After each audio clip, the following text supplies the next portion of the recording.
Hello everyone and welcome back to our new video. So you want automation without paying high monthly fees. If you are scaling digital sales and need unlimited workflows, we have basically the best way to do so, because in today's small tutorial we're going to go through how to integrate Gumroad with Pabbly Connect in 2026, fast and easy as usual. Let's get started.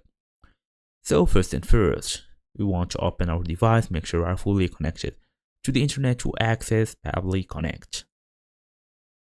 So here we go, Pabbly Connect. We're gonna go through the website.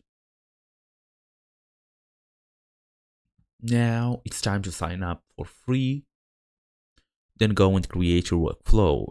Then choose Gumroad as the trigger app.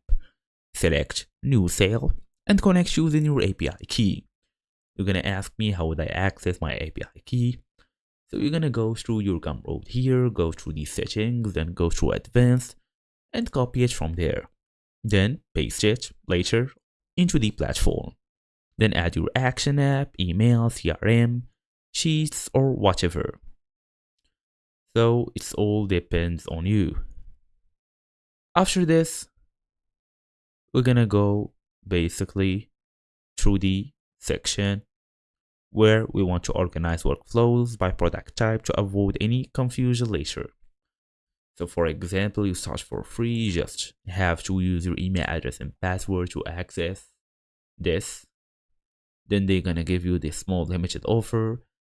If you want to get your lifetime Pabbly account now, you can accept it. One-time payment, lifetime access, 30 days money back. It depends on you. And that's it. Thank you all for watching, and I'll see you all in the next video.